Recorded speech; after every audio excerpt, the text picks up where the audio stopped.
Astaghfirullah.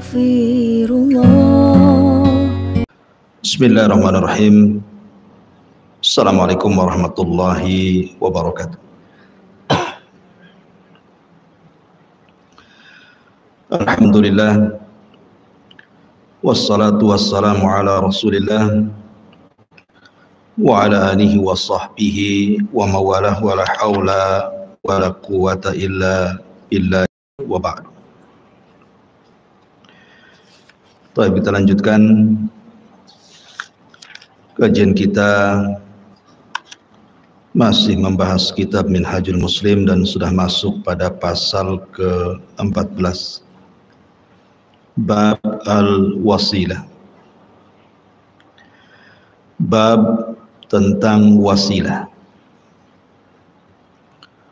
Apa itu wasilah? Wasilah itu artinya at-taqarrub ilallahi azza wa jalla. Bagaimana caranya kita mendekatkan diri kepada Allah subhanahu wa ta'ala. Bagaimana kita mendekatkan diri dengan ketaatan dan amal soleh kita kepada Allah subhanahu wa ta'ala. Adapun at-tawassul, ada al-wasilah, ada at-tawassul. Kalau tawassul artinya kita mencari seseorang yang bisa mendekatkan kita kepada Allah subhanahu wa ta'ala. Jadi di sana ada al-wasilah, perantara, ada at-tawassul, jalan yang mendekatkan diri kepada Allah subhanahu wa ta'ala. Di sini muallif rahimahullahu ta'ala menjelaskan tentang kewajiban seorang muslim. Seorang muslim itu harus beriman kepada Allah subhanahu wa ta'ala dengan cara memperbanyak amal saleh dan juga perbuatan yang baik yang dicintai Allah subhanahu wa ta'ala.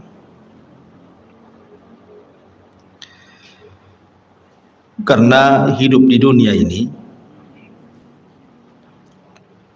tujuannya adalah untuk beribadah, sebagaimana yang ma'ruf di dalam surah Adz-Dzariyat, wa ma khalaqtul jinna wal insa illa liya'budun. Tidaklah kita diciptakan oleh Allah subhanahu wa ta'ala kecuali dalam rangka beribadah, baik dengan kewajiban-kewajiban seperti sholat, zakat, puasa, haji, ataupun amalan-amalan sunnah.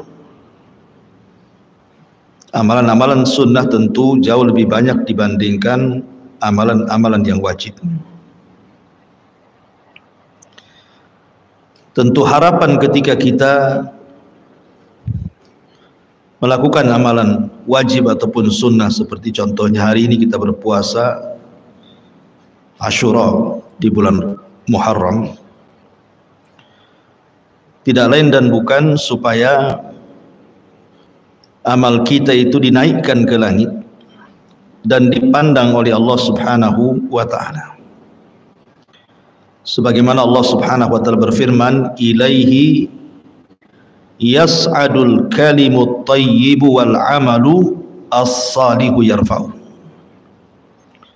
Kepadanya lah, maksudnya kepada Allah, naik perkataan-perkataan yang baik dan juga amalan-amalan yang saleh dinaikkan kepadanya. Makanya kenapa kita dituntut untuk memperbanyak amal saleh?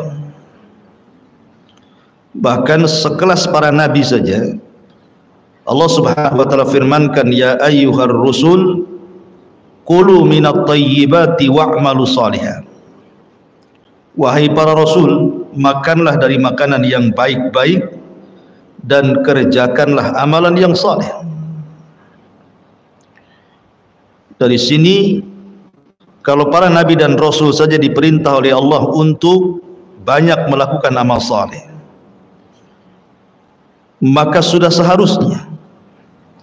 seharusnya kita mengikuti jejak para nabi dan rasul memperbanyak amal saleh. Makanya di sini Allah Subhanahu wa taala mengatakan, wa khalnahu fi rahmatina innahu min ibadina salihin. Dan kami masukkan dia ke dalam rahmat kami karena sesungguhnya dia termasuk orang-orang yang saleh. Artinya amal saleh itu penyebab datangnya kasih sayang Allah kepada kita.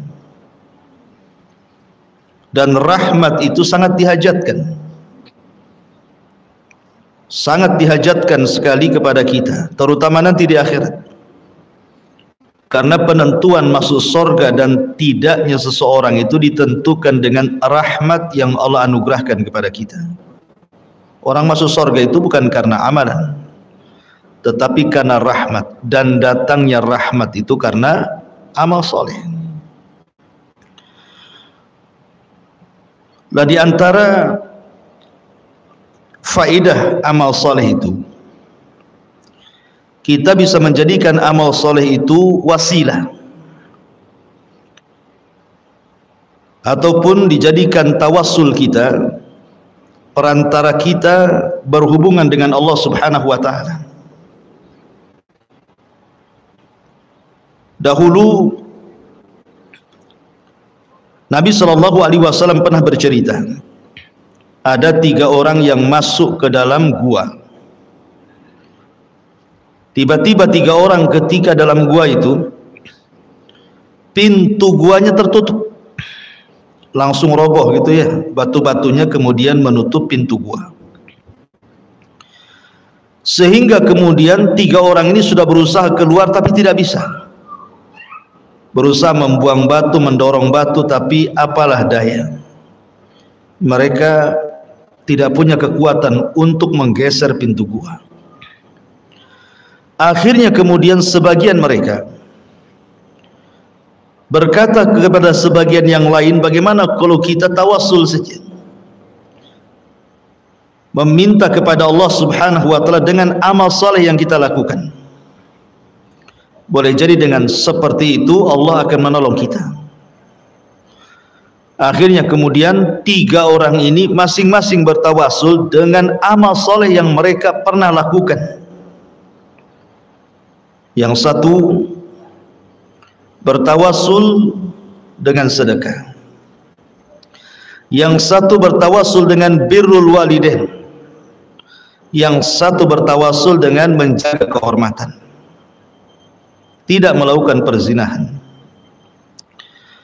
Ketika tiga-tiganya sudah bertawassul dan mengatakan, ya Rabb, kalau seandainya sedekahku ini dinilai ibadah, kau terima sedekahku dan kau anggap ini pahala bagiku, maka tolong geser pintu gua itu. Bergeserlah pintu gua sedikit, tapi tidak bisa keluar. Yang satu mengatakan, ya Rabb, kalau seandainya birrul walidain, berbakti diriku kepada orang tuaku yang aku lebihkan dibandingkan anak istriku, ini sebuah pahala dan amal solehku dan engkau menerimanya, maka geserkan pintu gua ini. Akhirnya pintu gua pun tergeser sedikit lagi, tapi juga tidak bisa keluar. Maka ketika yang ketiga bertawassul dengan menjaga kehormatannya, ketika dia hendak berzina, tiba-tiba dia diingatkan, ittaqillah, bertakwalah kepada Allah, dia pun takut dan meninggalkan perbuatan zina dan dia jaga kehormatannya. Maka dia mengatakan, kalau seandainya ini bagian daripada ibadah dan kau terima ibadahku dan berpahala, tolong geserkan pintu gua itu. Akhirnya pintu gua itu tergeser dan 3 orang ini bisa keluar. Lihat bagaimana kasih sayang Allah Subhanahu wa taala menolong 3 orang ini karena bertawassul dengan amal saleh. Makanya dari sini Nabi SAW mengatakan, la tahkiranna minal ma'rufi syai'an. Jangan remehkan sekecil apapun kebaikanmu. Jangan remehkan. Jangan remehkan sekecil apapun kebaikan. Walaupun hanya ibu datang dari sini, pulang ataupun tadi berangkat dari rumah ke tempat pengajian di sini, melihat ada paku di jalan, kemudian kita berpikir nih paku kalau tidak dihindarkan orang akan terkena, bahaya nih. Turun, ambil paku, buang ke pinggir. Itu kan remeh. Tetapi amalan-amalan seperti ini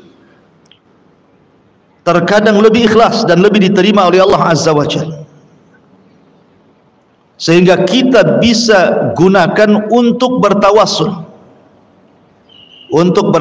kepada Allah Subhanahu wa taala di saat seseorang itu terkena musibah. Karena Allah mengatakan wa tilkal ayyam nudawiluha bainan nas. Hari-hari itu kan berputar, Bu. Kadang senang, kadang susah. Kadang sakit, kadang sehat. Kadang menangis, kadang tertawa. Kadang berkumpul, kadang berpisah. Begitulah manusia. Ya. Sehingga pada saat-saat kita sedang sulit, pada saat-saat kita sedang sedih, saat-saat kita sedang susah, saat-saat kita dapat musibah, kita gunakan tawasul ini agar Allah Subhanahu wa taala mengangkat musibah dan kesusahan kita. Itulah pentingnya amal soleh dalam bab tawasul ini. Pamannya seandainya ibu sedang sakit, kemudian tidak punya biaya, ini kalau dioperasi sekian, kalau hanya ngonsumsi herbal tak juga kunjung sembuh. Kemudian ibu teringat dengan amalan-amalan soleh yang dulu pernah ibu lakukan. Kira-kira amal soleh yang paling ikhlas yang dulu pernah ibu lakukan apa? Ibu tinggal ngomong kepada Allah Subhanahu wa taala, ya Rabb, dulu saya pernah membantu fakir miskin, membantu anak yatim, dan saya ikhlas karena demi Allah, kalau memang sedekahku kepada fuqara wal masakin, kepada anak-anak yatim itu bagian daripada ibadah dan kau terima dan berpahala, saya lagi sakit ya Rabb, tolong sembuhkan. Kan enak. Wa idza sa'alta fas'alillah wa idza sta'anta fasta'in billah. Kalau minta langsung kepada Allah, kalau minta pertolongan, mintalah pertolongan kepada Allah Subhanahu wa taala. Allah Subhanahu wa taala berfirman di sini, ya ayyuhalladzina amanu ittaqullaha wabtaghu ilaihil wasilah. Wahai orang-orang yang beriman, bertakwalah kepada Allah dan carilah jalan yang bisa mendekatkan diri kepada Allah. Kemudian Allah juga mengatakan ulaika alladzina yad'una yabtaguna ila rabbihimul wasilah ayyuhum aqrab. Orang-orang yang mereka seru itu, mereka sendiri mencari jalan kepada Rabb mereka, siapa di antara mereka yang akan lebih dekat kepada Allah Subhanahu wa taala. Dari dua ayat ini Allah Subhanahu wa taala mengajarkan kepada kita pentingnya kita mencari wasilah, mencari hal-hal yang bisa mendekatkan diri kepada Allah. Wasilah itu saya katakan at-taqarrub ilallah, mencari jalan untuk mendekatkan diri kepada Allah. Gimana caranya? Karena kelak orang-orang yang sudah meninggal dunia, seandainya ada orang meninggal dunia, lah orang-orang yang di kuburan itu, orang-orang yang sudah meninggal setelah kita, mereka pun sibuk, apalagi kelak pada hari kiamat, mereka pun sibuk mencari wasilah, siapa di antara mereka yang dekat dengan Allah Subhanahu wa taala. Tapi kan di akhirat bukan yaumul amal, Bu, bukan hari kita beramal, tapi hari akhirat itu yaumul hisab, hari kita dihisab, sehingga tidak memungkinkan lagi kita ini beramal soleh layaknya di dunia, karena di akhirat sudah tidak ada kewajiban salat, tidak ada kewajiban ini dan itu dari ibadah, sehingga nilai kedekatan seseorang dengan Allah itu ditentukan ketika kedekatan kita di dunia. Ketika di dunia kita dekat dengan Allah, banyak melaksanakan salat, Karena bagaimanapun dunia ini miniatur akhirat. Siapa yang kemudian banyak berdiri di dunia, maka dia tidak akan banyak berdiri di akhirat. Di padang mahsyar itu kan lama berdiri. Berdiri untuk menunggu keputusan Allah Subhanahu wa taala. Tapi kalau dia sudah menggantikan berdiri di akhirat dengan berdiri di dunia, memperbanyak solat sunnah setelah melaksanakan wajib, dan dia terus memburu solat-solat sunnah, solat malamnya, solat witirnya, solat duhanya, solat tahiyatul masjidnya, dan solat-solat yang lainnya, berdiri karena Allah di dunia, maka dia tidak akan banyak berdiri di akhirat. Tapi orang yang jarang berdiri di dunia, maka dia akan lama berdiri di akhirat. Karena harus mempertanggungjawabkan semua yang dilakukan di dunia. Ma'asyiral muslimat, makanya ma'asyiral muslimat yang dimuliakan Allah Azza wa Jalla, makanya di sini pentingnya kita ini mencari wasilah, mencari cara atau jalan yang bisa mendekatkan diri kepada Allah Subhanahu wa taala. Caranya gimana? Bicara tentang tawassul ataupun wasilah, ulama membolehkan 3 perkara yang disepakati berdasarkan pendapat Syekhul Islam Ibn Taimiyah, Al-Imam Ibnul Qayyim, dan para ulama muasirin juga, bahwa ada 3 hal kalau kita bicara tentang at-tawassul dan juga al-wasilah ini. Pertama, kita bisa berwasilah at-tawassul kepada Allah Subhanahu wa taala dengan al-asma was sifat, dengan nama-nama Allah dan sifat-sifatnya. Dengan nama-nama Allah dan sifat-sifatnya bertawassul kepada Allah Subhanahu wa taala, kita meminta dengan nama-nama Allah dan sifat-sifatnya kepada Allah Subhanahu wa taala untuk sesuatu yang kita hajatkan. Makanya dalam hadis Nabi sallallahu alaihi wasallam, apabila seseorang singgah di sebuah tempat yang menakutkan supaya tidak diganggu oleh jin yang jahat, apa kata Rasul? Kita disuruh membaca a'udzu bikalimatillahi tammati min syarri ma khalaq. Aku berlindung kepadamu ya Rabb dari kalimat-kalimat yang sempurna, artinya Al-Quran, dan mencakup nama-nama dan sifat bagi Allah Azza wa Jalla di dalamnya. A'udzu bikalimatillahi tammati min syarri ma khalaq. Dari apa? Dari keburukan makhluk yang kau ciptakan. Ya. Jadi ibu kalau sedang berdoa meminta sesuatu kepada Allah, jangan tinggalkan asmaul husna, nama-nama yang baik. Pamannya ibu mengatakan as'alukallah bi asma'ikal husna wa sifatikal ula. Aku meminta kepadamu ya Rabb dengan nama-namamu yang indah, dengan sifat-sifatmu yang tinggi. Antar Rahman, Antar Rahim, Engkau zat yang maha penyayang dan pengasih. Wa Antar Razzaq, dan Engkau maha pemberi rizki. Urzuqni, berikan rizkimu kepadaku. Jadi kita bertawassul dengan nama-nama Allah, meminta kepada Allah Subhanahu wa taala dan sifat-sifatnya. Ataupun yang kedua, bertawassul dengan amal saleh. Bertawassul dengan amal-amal saleh, baik berupa kecintaan kita kepada Allah atau kecintaan kita kepada Rasul sallallahu alaihi wasallam, sebagaimana Allah berfirman, "Qul in kuntum tuhibbunallaha fattabi'uni yuhibbukumullah wa yaghfir lakum dzunubakum." Katakan ya Muhammad, jika kamu benar-benar mencintai Allah, maka ikutilah aku, niscaya Allah mengasihi dan mengampuni dosa-dosa. Jadi cara mendekatkan diri kepada Allah, cara mencintai Allah Subhanahu wa taala dengan cara apa? Mengikuti syariat nabinya, mengikuti ajaran nabinya, meneladani sunnah-sunnahnya, berusaha untuk memperjuangkan sunnahnya. Karena itu jalan tawassul yang paling cepat. menuju Allah Subhanahu wa taala dengan mengikuti sunnah Nabi sallallahu alaihi wasallam.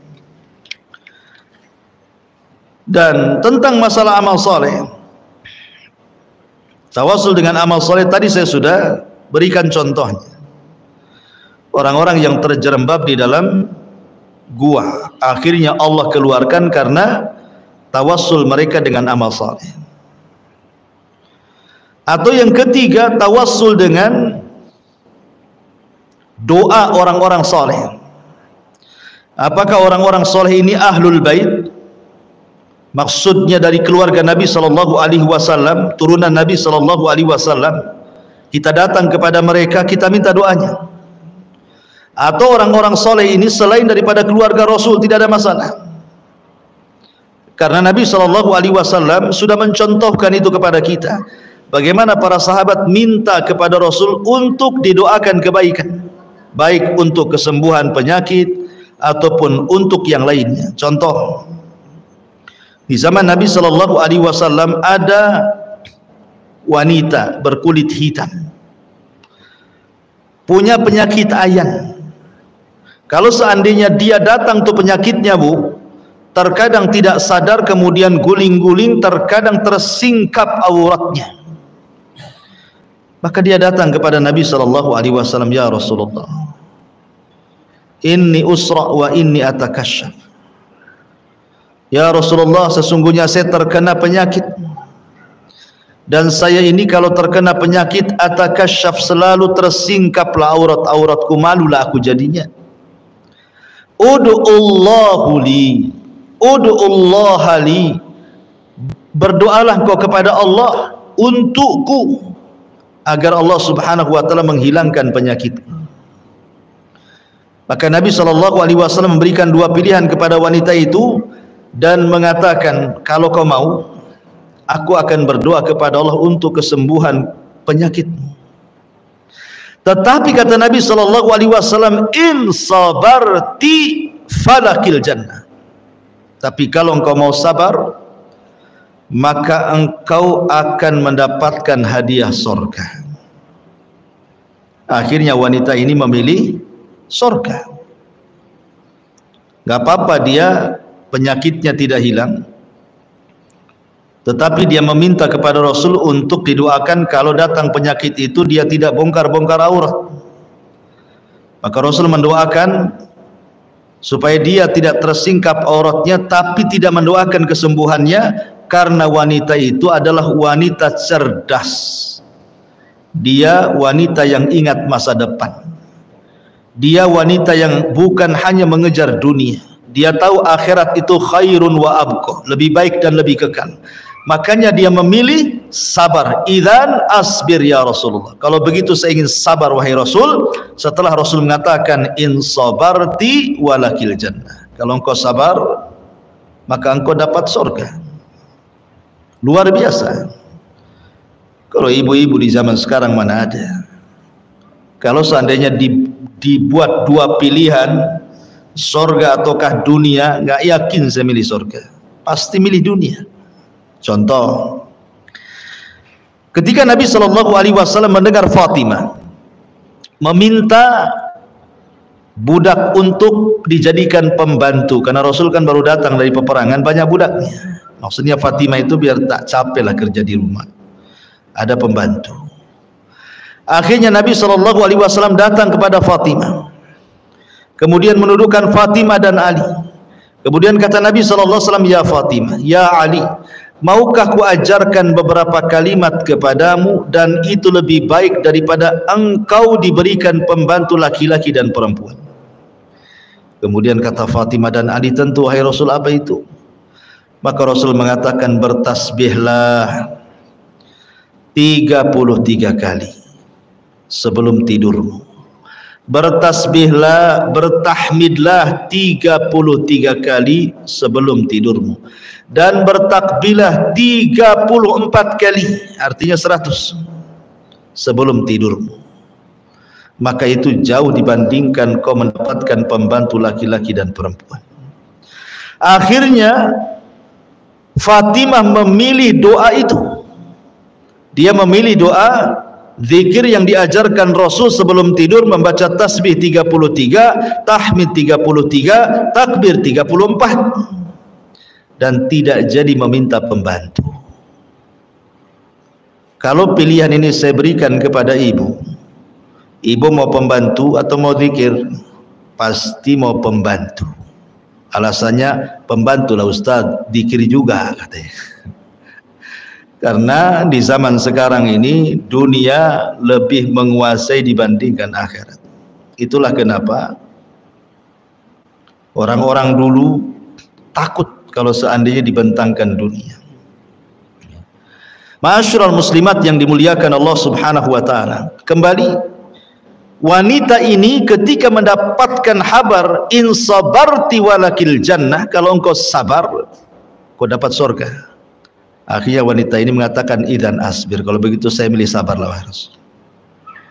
Lihat bagaimana wanita ini bertawassul kepada Rasul, minta doa kesembuhan, tetapi pilihannya malah bersabar karena ada hadiah surga. Lain pula wanita ini, lain pula laki-laki yang buta. Di zaman Rasul ada laki-laki yang buta.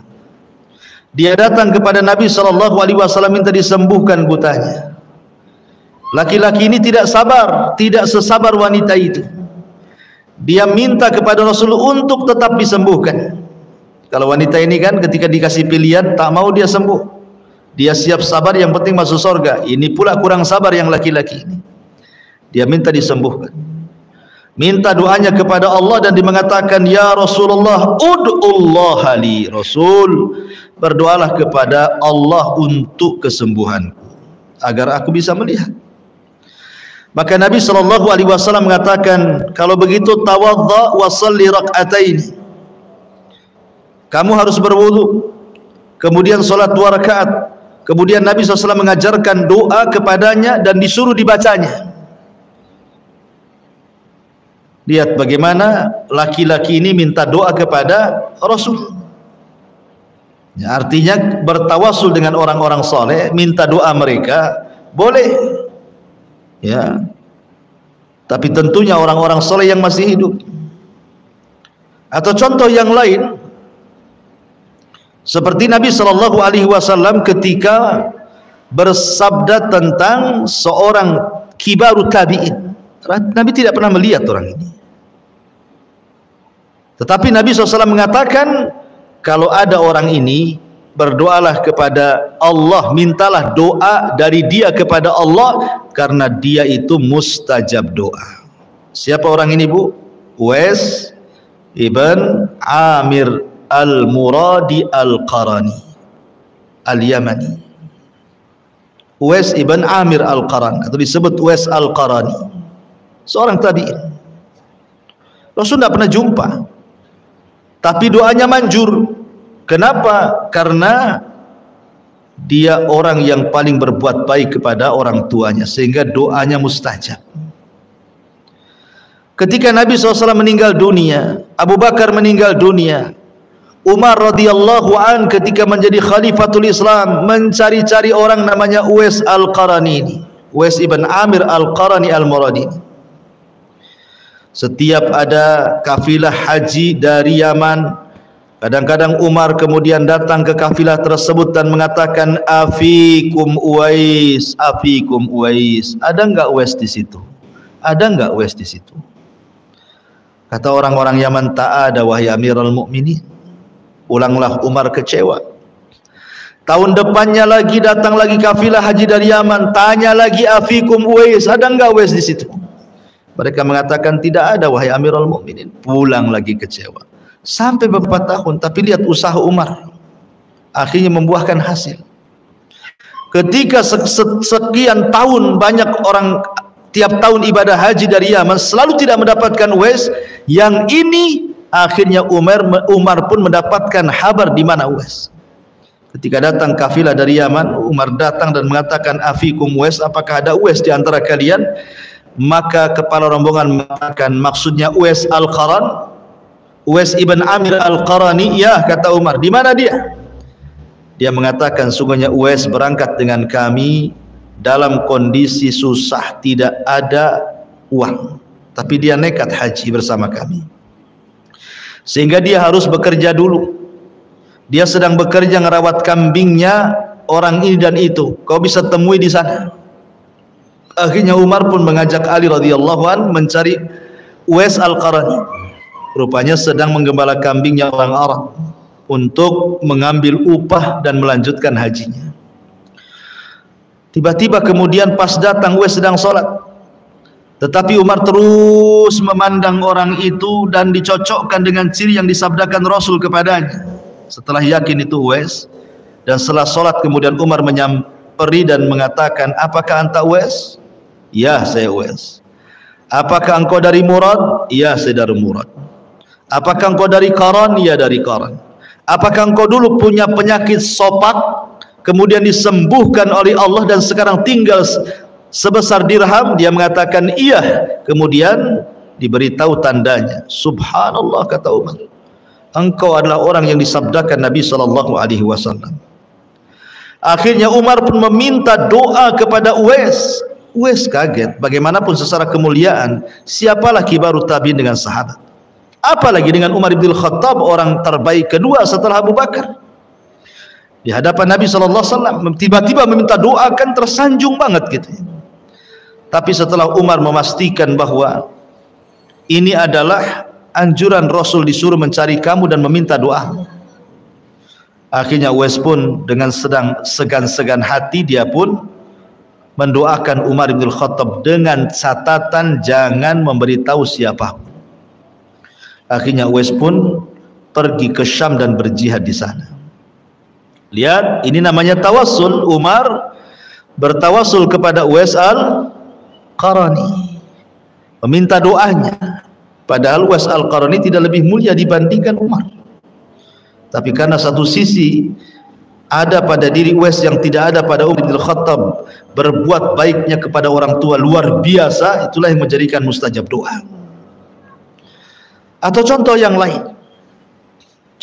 lain, ketika Madinah mengalami paceklik hebat, tidak ada hujan, paceklik luar biasa, sampai-sampai kemudian tanah Gresing, belah, pecah, rumput pun tidak tumbuh, hewan-hewan pun kelaparan hampir mati, manusia pun sama.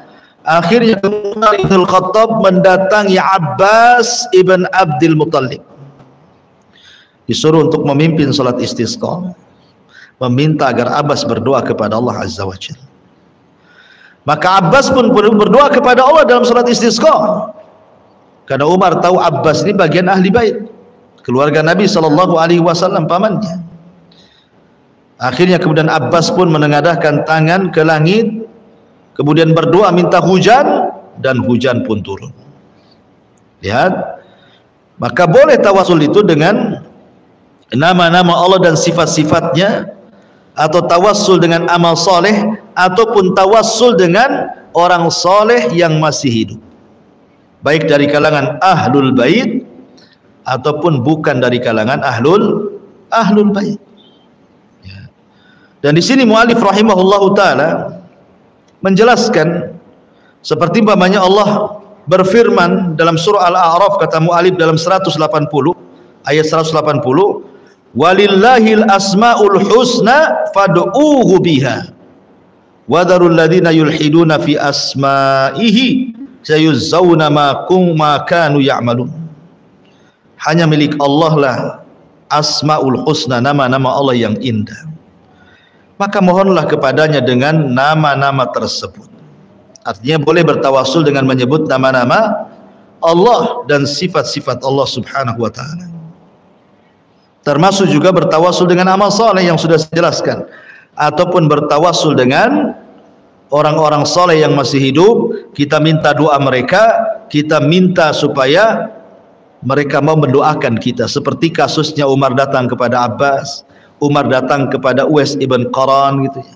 Atau kasusnya ketika seseorang wanita yang tadi saya katakan kena ayan kemudian minta disembuhkan kepada Rasul, atau seorang laki-laki yang buta yang ingin disembuhkan di hadapan Rasul. Itu maksudnya Rasul mencontohkan boleh kita datang kepada orang soleh, kepada orang yang berilmu, kemudian meminta doa mereka. Karena Allah Subhanahu wa taala itu suka dengan kita. Suka dengan kita. Kalau kita beramal saleh, maka Allah Subhanahu wa taala akan jauh lebih dekat lagi kepada kita. Kalau ibu beramal saleh umpamanya satu jengkal atau satu jengkal, maka Allah akan datang menyambut amal saleh kita satu hasta. Kalau kita datang kepada Allah dengan amal saleh kita umpamanya satu hasta, maka Allah Subhanahu wa taala akan mendekati kita satu depak lebih panjang lagi. Dan kalau kita datang dengan amal soleh kepada Allah dengan cara berjalan, maka Allah akan menyambut amal soleh kita dengan cara berlari. Dan itu disabdakan oleh Allah dalam sebuah hadis qudsi. Allah Subhanahu wa taala berfirman, wa in taqarraba minni shibran taqarrabtu ilaihi dhira'an wa in taqarraba ilayya dhira'an taqarrabtu minhu ba'an wa in atani yamshi ataituhu harwalatan. Dan sekiranya ia mendekatkan diri kepadaku sejengkal, maka aku dekat kepadanya sehasta. Kalau dia dekat kepadaku sehasta, aku akan dekat kepadanya sedepak. Kalau seandainya dia datang sambil berjalan, ku datangi dia sambil lari. Lihat bagaimana rahimnya Allah Subhanahu wa taala kepada kita, dan bagaimana cintanya Allah kepada kita ketika kita beramal soleh.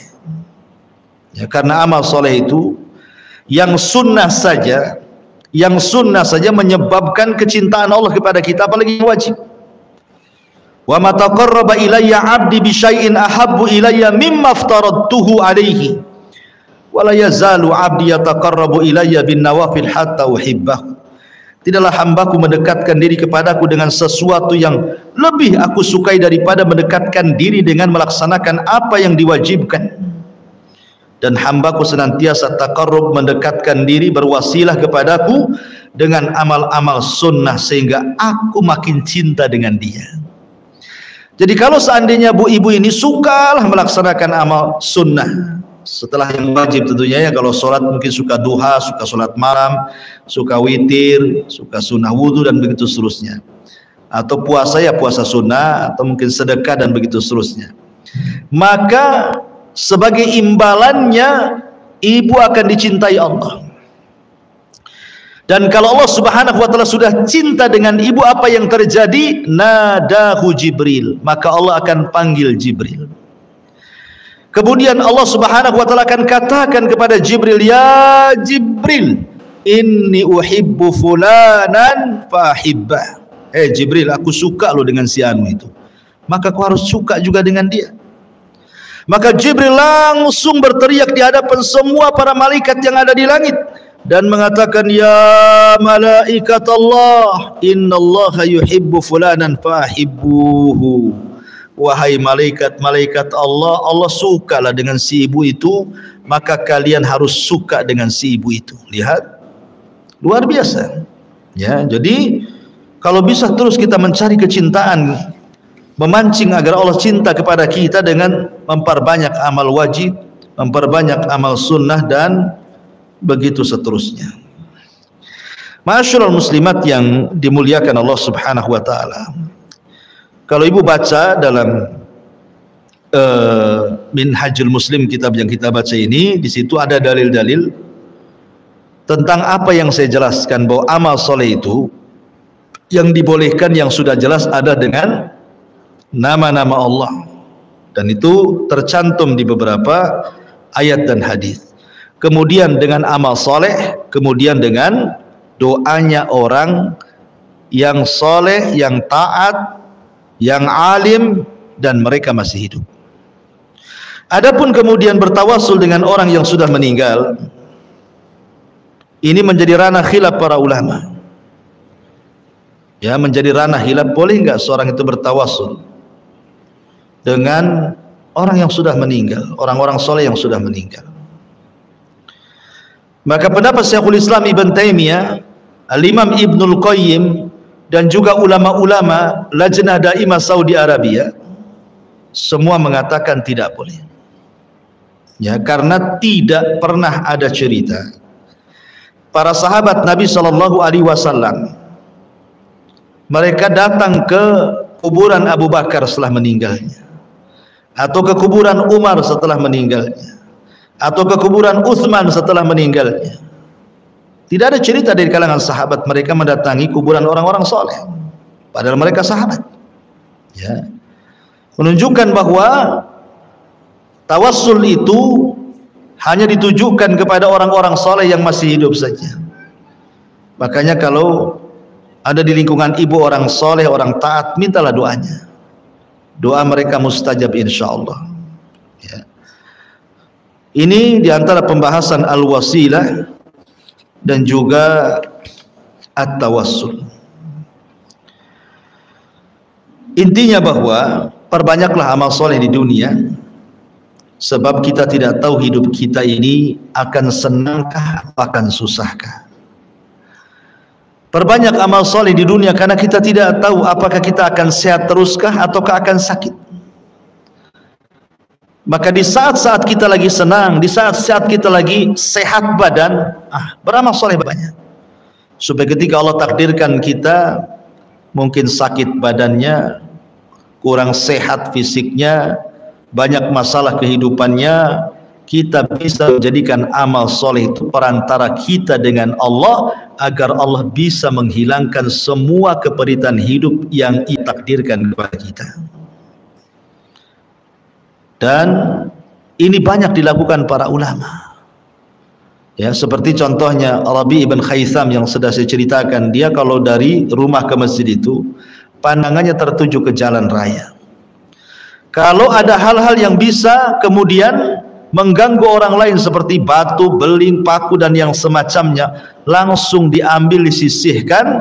Kemudian dia mengatakan, ya Rabb, kalau seandainya amalan remeh ini ada pahalanya, maka kirimkan pahalaku kepada kedua orang tuaku yang sudah meninggal. Lihat, ya kan? Birrul walidain. Ya, birrul walidain itu tidak terputus dengan meninggalnya kedua orang tuamu. Tetapi kalau seandainya orang tuanya masih hidup, ya tentu rugi kalau seandainya seorang anak tidak paham kalau di depannya surga. Tapi kalau Allah Subhanahu wa ta'ala takdirkan dia sudah meninggal, bukan berarti terputus birrul walidain dengan mereka, tidak. Bahkan semata-mata ibu kemudian ingat orang tua yang sudah meninggal, teringat dosanya orang tua dulu. Kenapa dulu orang tua tak sholat? Kenapa orang tua saya tidak sedekah padahal kaya? Kenapa orang tua saya tidak haji padahal sanggup? Teringat tuh orang tuanya. Kemudian dia mengatakan, ya Allah, ampuni doa orang tua saya, Allah. Mungkin itu kesalahan mereka waktu di dunia. Hanya sebata-bata mengenang seperti itu saja, itu sudah awal. Ibu sedang berbuat baik kepada orang tua saat kematiannya. Karena ada anak yang gak peduli dengan orang tuanya, sudah mati lah. Biarin saja, dia sudah mati kok. Kita ini hidup, mikir kita aja yang masih hidup katanya. Dan ada orang yang seperti itu. Ya, jangan seperti itu. Maka lihat Rabi ibn Khaitham, dia sekecil apapun amal saleh, imatatul adza anit tariq, berusaha untuk membuang hal-hal yang memadaratkan manusia di jalan, dilakukannya. Digunakan untuk tawassul bagi dia dengan Allah agar orang tuanya diluaskan kuburnya, orang tuanya diampuni dosanya, dan begitu seterusnya. Maka tawassul itu penting. Makanya di akhirat ketika manusia berkumpul di padang mahsyar, orang-orang bingung mau kemana. Allah pun belum muncul untuk memutuskan perkaranya. Akhirnya mereka bertawassul dengan para nabi. Mereka datang kepada Adam, ya Adam antal abul bashar, ya Adam anta abul bashar, engkau itu bapak manusia. Ishfa' lana ila rabbik, ala tara ila ma nahnu fihi. Mintalah syafaat kepada Rabbmu ya Adam. Tidak kau iba melihat kami semua, lihat anak turunan, kepanasan, kepayahan, lelah, matahari didekatkan, keringat di mana-mana. Tidak kau iba melihat kami. Tapi Adam mengatakan, nafsi nafsi, uruslah diri kalian, uruslah diri kalian. Pergilah kalian ke Nuh, pergilah mereka ke Nuh. Akhirnya Nuh pun sama mengatakan nafsi nafsi, pergilah kepada Ibrahim. Ibrahim pun sama mengatakan nafsi nafsi, pergilah kepada Musa. Musa pun sama mengatakan nafsi nafsi, uruslah diri kalian, uruslah diri kalian, sebaiknya kalian kepada Isa. Isa pun mengatakan sebaiknya kalian datang kepada Rasul Muhammad sallallahu alaihi wasallam. Akhirnya Rasul mengatakan analah, kan ku coba.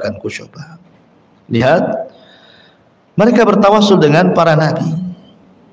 Ya, padahal di akhirat gitu ya, mereka bertawasul kepada para nabi untuk mendekatkan diri kepada Allah Subhanahu wa taala.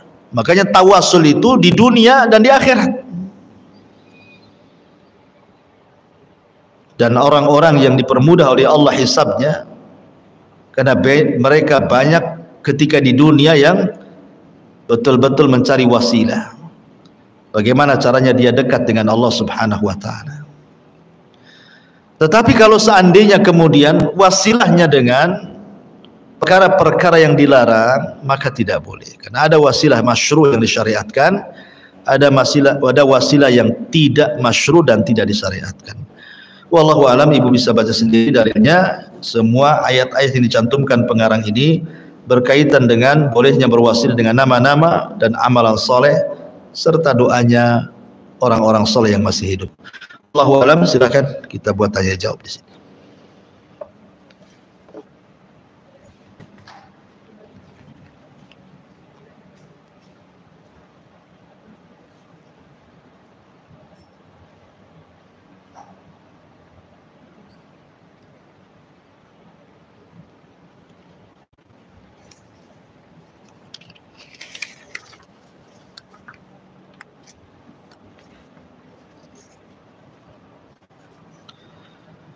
Bismillah. Assalamualaikum Ustaz. Afwan mau tanya bagaimana cara bertawakal yang benar. Apakah seperti niat dalam hati syukran wa jazakumullah khairan? Na'am. Tawakal itu artinya i'timadul qalbi ila rabbi. Menyandarkan hati hanya kepada Allah Subhanahu wa taala. Dan tawakal itu adalah seafdal-afdalnya tauhid. Ibrahim alaihi salatu wassalam, ketika dia hendak dilempar ke api yang menyala, apa kata Ibrahim? Hasbunallah wa ni'mal wakil. Cukuplah Allah bagiku, karena dia sebaik-baik pelindung bagiku. Hasbunallah wa ni'mal wakil. Lihat bagaimana Ibrahim bertawakal kepada Allah. Ketika Ibrahim bertawakal kepada Allah, apa hasilnya? Ya naru kuni bardan wa salaman ala Ibrahim. Wahai api, jadilah kau dingin, selamatkan Ibrahim. Lihat buah tawakal, datang keselamatan kepada Ibrahim. Ketika para sahabat Nabi sallallahu alaihi wasallam kalah dalam perang Uhud, kemudian mereka pulang ke Madinah, tiba-tiba ada kabar hoax yang sampai kepada Rasul dan para sahabatnya bahwa musuh akan datang dengan pasukan yang sangat besar. Kemudian Nabi sallallahu alaihi wasallam mengajarkan kepada para sahabat, hasbunallah wa ni'mal wakil. Cukuplah Allah, karena dia sebaik-baik pelindung. Wallahu khairun hafidha. Dialah Allah sebaik-baik penjaga dan pelindung. Tawakal itu adalah sifatnya para nabi. Tawakal itu sifatnya para muwahhidin ahli tauhid. Makanya Nabi SAW mengatakan, lau antum tatawakkaluna 'ala Allah haqqa tawakkuli la ruziktum kama yurzaqut tayr yaghdu himasan wa taruhu bitana. Kalau sekiranya kalian betul-betul tawakal kepada Allah Subhanahu wa taala dengan sungguh-sungguh tawakal, kata Rasul, tentu kalian akan diberikan rizki seperti Allah memberikan rizki kepada burung, di mana keluar dalam posisi lapar, pulang pula sudah kenyang. Masalahnya terkadang tawakal burung beda pula dengan tawakal kita. Burung anaknya ada yang 2, ada yang 3, ada yang 5, ya Bu, tergantunglah. Kalau kita kan jarang orang lahiran kembar itu, rata-rata 1, nanti tahun depan 1 lagi kan itu yang kerap. Lihat burung itu tidak peduli dia, main keluar saja ngikut instingnya dia. Keluar lapar, pulang pula dah kenyang, dia bisa ngasih makan anak-anaknya. Siapa yang mengarahkan burung? Allah. Manusia punya akal, burung tidak punya akal. Kalau seandainya kemudian kepala kita diganti kepala burung, gila lah kita, tak ada akal. Harusnya yang berakal itu lebih pandai untuk tawakal dibandingkan burung yang tidak berakal, yang hanya mengandalkan insting. Karena di hadapan kita itu rizki Allah itu terbentang seluas-luasnya dan selebar-lebarnya. Kalau kita lihat ke laut, di situ banyak ikan dengan segala jenisnya, tinggal mancing.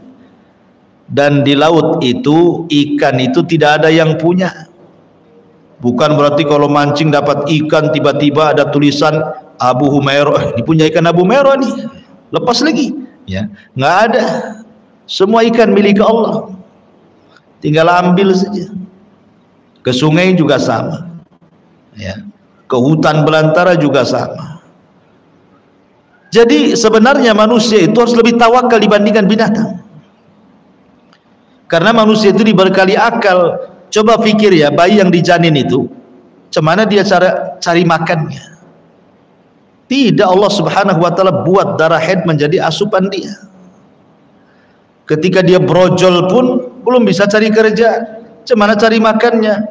Diinstingkan dia menetai ibunya dan sudah disediakan makannya.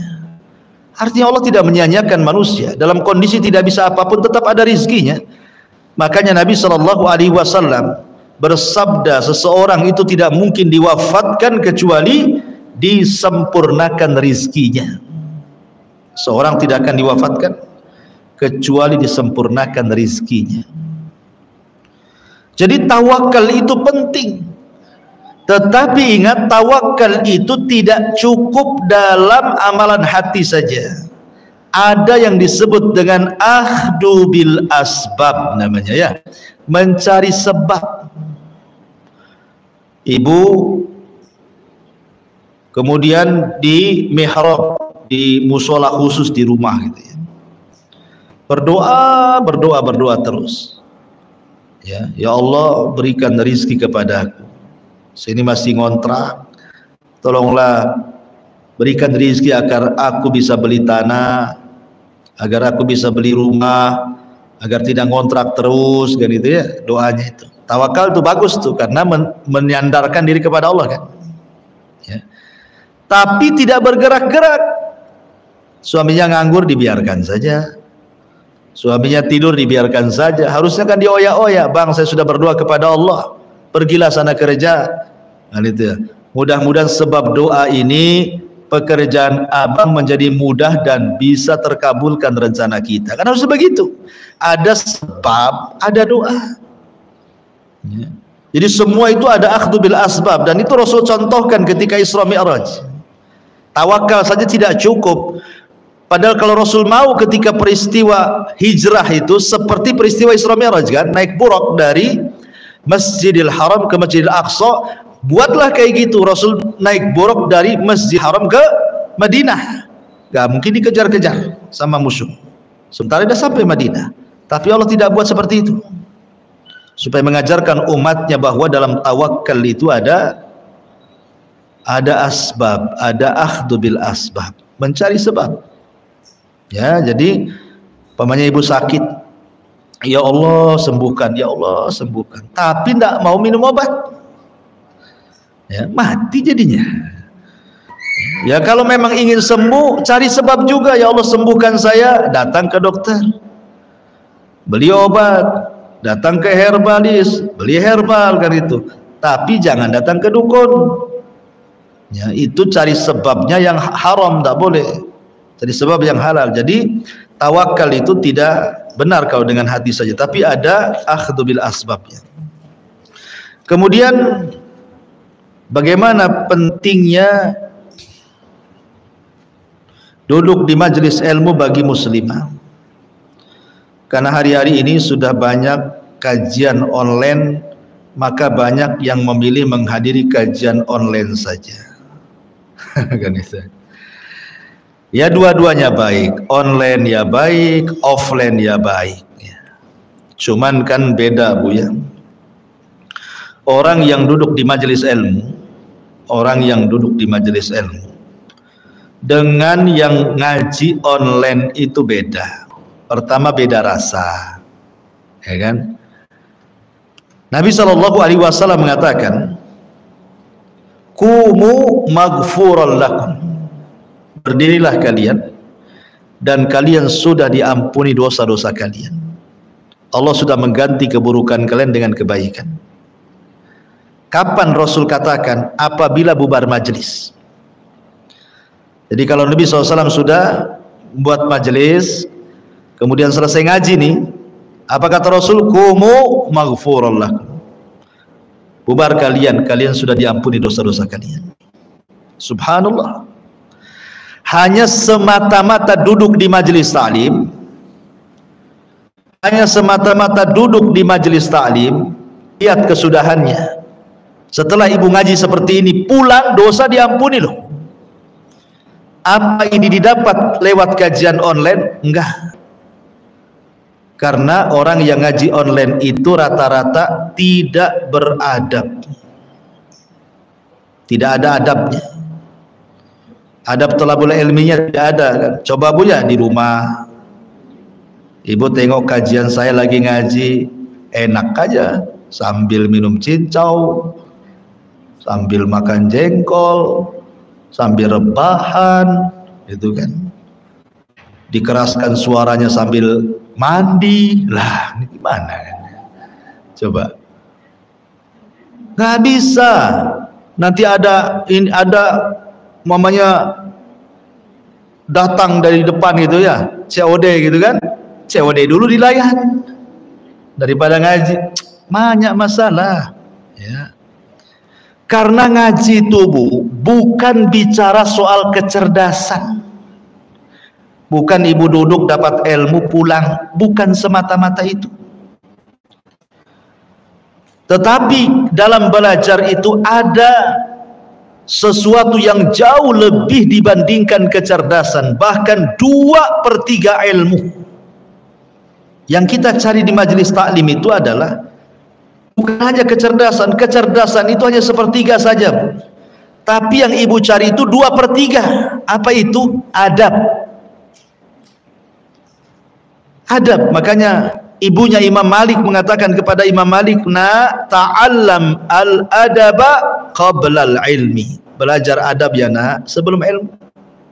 Karena barokahnya ilmu itu karena mengambil dengan adab. Kalau ngaji online terus, nggak ada adabnya selamanya. Bahkan yang ada su'ul adab, jelek adabnya. Kenapa? Karena tidak menghargai ilmu kan. Kecuali kalau seandainya suaminya melarang, tidak boleh ngaji, cukuplah di rumah, mengingat anaknya banyak, terbengkalai, ini, itu, macam-macam cerita, tentulah kita lebih mendahulukan suami. Dah di rumah saja, ngajilah online sama Abu Merah. Ya. Atau umpamanya ke tempat pengajiannya itu membahayakan, jauh, bahaya, perlu mahram, ini itu, banyak rintangan, gangguan, ya sudah online saja. Dan itu ya. Tapi kalau seandainya jaraknya dekat, bisa ditempuh dalam beberapa menit dan detik, tidak, artinya tidak membuat marah suami, dapat izin suami, tidak terbengkalai pekerjaan rumah tangga dengan ngaji karena hanya sejam, paling lama 1,5 jam gitu ya. Maka tentu hadir di majelis ta'lim tentu lebih baik kan itu, karena menang adab, menang ilmu. Jangan sampai orang cerdas tidak punya adab, kata Syekhul Islam Ibn Taimiyah. Jangan sampai orang itu utu zakaan walam yu'tu zakaan, diberi cerdas tapi tidak diberikan kejernihan hati alias akhlak. Kecuali kalau mamanya jauh kayak ini yang nonton ini di YouTube ini kan, ada dari Bandung, ada dari Lombok, ini ada dari Balikpapan, dari macam-macam. Tak mungkin lah naik pesawat ke sini lah, bukan? Karena jauh. Ya kalau orang dekat sini, kompleks sini saja nggak ngaji, kenapa kan itu ya? Kalau tidak ada halangan.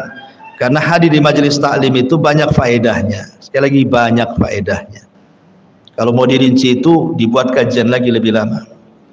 Kemudian pertanyaan selanjutnya, jika kita pernah menggunakan sebuah amal, sebuah wasilah, apakah nanti di akhirat ibadah tersebut tetap dihitung? Tetap dihitung. Ya. Tetap jadi amal soleh kita. Walaupun kita sudah gunakan untuk wasilah di dunia, tetap amal soleh itu akan dicatat dan akan dibalas dan akan dihisab. Al jaza'u min jinsil amal, balasan itu sesuai dengan amalannya. Bolehkah membatasi diri bagi seorang muslimah dalam menuntut ilmu keluar rumah dalam rangka menuntut ilmu dibatasi 1-2 kali saja dalam sepekan? Tidak ada masalah. Ya, tidak ada masalah, karena bagaimanapun namanya kalau sudah berumah tangga mungkin sibuk, harus ngurus anak-anak, ngurus suami, ngurus rumah, gitu ya kan, banyak perkara lah ya. Tetapi jangan tinggalkan majelis taklim, karena sudah lihat kan Bu, umahat yang lama tidak duduk di majelis taklim ya, yang hanya sibuk kemudian mereka duduk di depan HP, handphone, WhatsApp grup, Instagram, TikTok, apalagi sebutin satu-satu ya. Itu lihat akhlaknya akan berbeda jauh. Akan berbeda jauh. Sama-sama thalabul ilmi padahal. Tapi akhlaknya nggak bagus gitu ya. Kenapa demikian ya? Karena sekali lagi dia tidak mendapatkan adab dalam menuntut ilmu. Sehingga dalam kesehariannya pun mempengaruhi itu. Padahal terkadang dia lebih cerdas, ya kan? Terkadang mungkin majelis ilmu itu mungkin yang mengajarkan ya ustaz-ustaz biasa lah, dibandingkan ustaz-ustaz di YouTube yang sudah kibar-kibar namanya ya. Tapi dari segi akhlak, dan karena menuntut ilmu itu juga kita mencari adab dan akhlak, bukan hanya ilmu saja. Itu yang kita butuhkan sebenarnya. Ilmu itu mencerdaskan dan merubah akhlak. Karena di majelis taklim itu ketemu kawan jadi silaturahim, ya kan, senyum jadi sedekah gitu ya. Salaman dengan kawannya tergugurkan dosa-dosanya. Kemudian duduk, malaikat di atas kepala ngepak-ngepak sambil mengatakan, ya Allah ampuni orang itu, ya Allah ampuni orang ini. Pulang kata Rasulku, maghfurun lakum, berdiri kau sudah diampuni dosanya. Apalagi coba, itu duduk di majelis taklim tuh. Seperti itu. Kenapa? Karena keutamaan segudang ini, karena sekali lagi bukan hanya bicara tentang kecerdasan tapi akhlak. Kata Abdullah ibn Mubarak, saya belajar akhlak 30 tahun dan saya belajar ilmu 20 tahun. Jadi ingat bahwa adab itu 2/3 ilmu. Ilmu itu sepertiganya saja. Itu pentingnya. Menambah iman. Ya kan beda. Saya yakin ibu beda lah. Karena saya sendiri kan setiap hari saya itu wajib mendengarkan YouTube. Saya itu mewajibkan mendengarkan YouTube. Alhamdulillah masyai-masyai guru-guru saya gitu ya. Mereka sudah kajian online YouTube. Wajib setiap hari hampir saya mendengarkan YouTube itu. Ya, untuk menambah ilmu, karena tidak mungkin saya menyampaikan ilmu terus gitu ya. Ya pasti terbatas juga kemampuan.